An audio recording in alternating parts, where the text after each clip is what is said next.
بسم اللہ الرحمن الرحیم۔ السلام علیکم ورحمۃ اللہ وبرکاتہ۔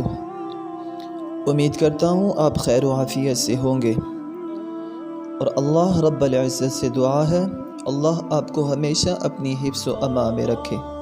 پیارے دوستو، ویڈیو کا باقاعدہ آغاز کرنے سے پہلے آپ سے ہمیشہ کی طرح ایک چھوٹی سی گزارش کہ اگر آپ ہمارا چینل پہلی بار دیکھ رہے ہیں تو ابھی تک آپ نے ہمارا چینل سبسکرائب نہیں کیا تو پلیز ہمارا چینل ضرور سبسکرائب کر لیں اور ساتھ میں لگے بیل آئیکن کو بھی پریس کر لیں۔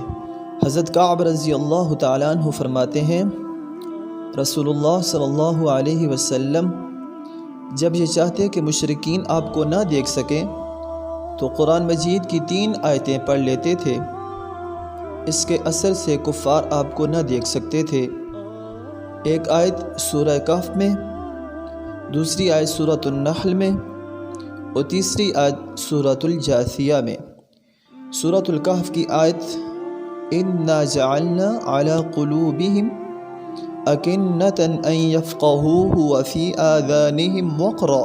سورۃ النحل کی آیت جو ہے أُولَئِكَ الَّذِينَ طَبَعَ اللَّهُ عَلَى قُلُوبِهِمْ وَسَمْعِهِمْ وَأَبْصَارِهِمْ۔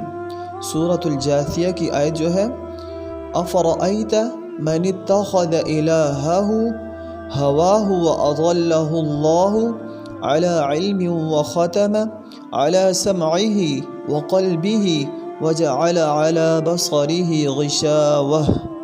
حضرت کعب رضی اللہ تعالیٰ عنہ فرماتے ہیں کہ رسول اللہ صلی اللہ علیہ وسلم کا یہ معاملہ میں نے ملک شام کے ایک شخص سے بیان کیا۔ اس کو کسی ضرورت سے رومیوں کے ملک میں جانا تھا، وہاں گیا اور ایک زمانہ تک وہاں مقیم رہا۔ پھر رومی کفار نے اس کو ستایا تو وہ وہاں سے بھاگ نکلا۔ ان لوگوں نے اس کا تعاقب کیا۔ اس شخص کو وہ روایت یاد آ گئی اور مذکورہ 3 آیتیں پڑھیں۔ قدرت نے ان کی آنکھوں پر ایسا پردہ ڈالا کہ جس راستے پر یہ چل رہا تھا اسی راستہ پر دشمن گزر رہے تھے، مگر وہ ان کو دیکھ نہ سکتے تھے۔ امام ثعلبی رحمۃ اللہ علیہ کہتے ہیں، حضرت کعب رضی اللہ تعالیٰ عنہ سے جو روایت نقل کی گئی ہے میں نے وہ رائے کے رہنے والے ایک شخص کو بتلائی۔ دلم کے کفار نے اس کو گرفتار کر لیا، کچھ عرصہ ان کی قید میں رہا، پھر ایک روز موقع پا کر بھاگ کھڑا ہوا۔ یہ لوگ اس کے تعاقب میں نکلے، مگر اس شخص نے بھی یہ 3 آیتیں پڑھ لیں۔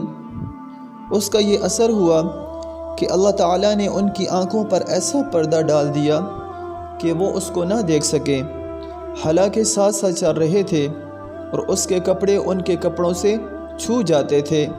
امام قرطبی رحمۃ اللہ علیہ کہتے ہیں، ان تینوں آیتوں کے ساتھ ساتھ سورہ یاسین کی وہ آیات بھی ملا لی جائیں جن کو رسول اللہ صلی اللہ علیہ وسلم نے ہجرت کے وقت پڑھا تھا، جب کہ مشرکین مکہ نے آپ کے مکان کا محاصرہ کر رکھا تھا۔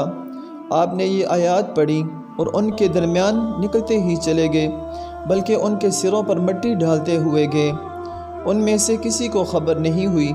سورہ یاسین کی وہ آیات یہ ہیں، یاسین والقرآن الحکیم انک لمن المرسلین علی صراط مستقیم تنزیل العزیز الرحیم لتنذر قوما ما انذر آباؤهم فهم غافلون لقد حق القول على أكثرهم فهم لا يؤمنون إنا جعلنا في أعناقهم أغلالا فهي إلى الأذقان فهم مقمحون وجعلنا من بين أيديهم سدا ومن خلفهم سدا فأغشيناهم فهم لا يبصرون۔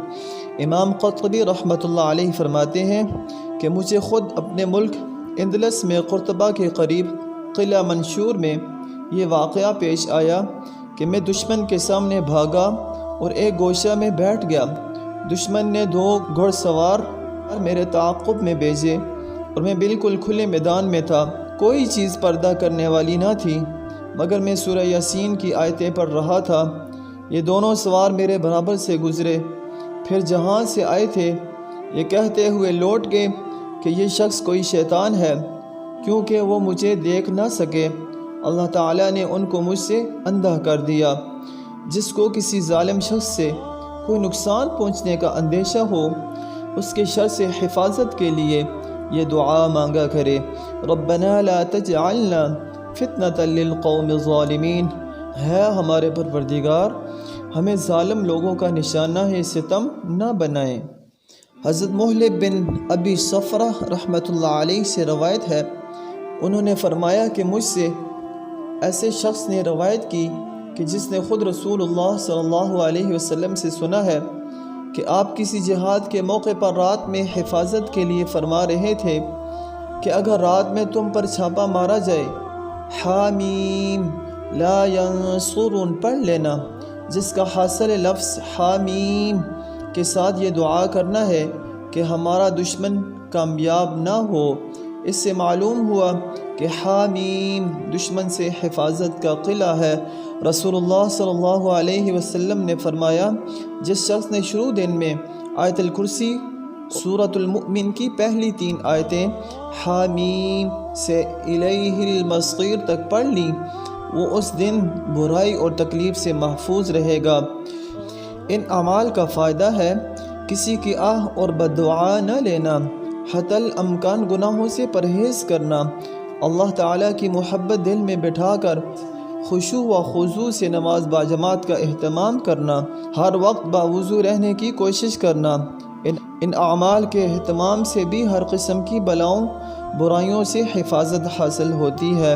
امید کرتا ہوں آپ کو آج کی ویڈیو پسند آئی ہوگی۔ اگلی ویڈیو میں پھر حاضر ہوں گا۔ اپنا ڈھیر سارا خیال رکھیے گا۔ اللہ نگہبان۔ السلام علیکم ورحمۃ اللہ وبرکاتہ۔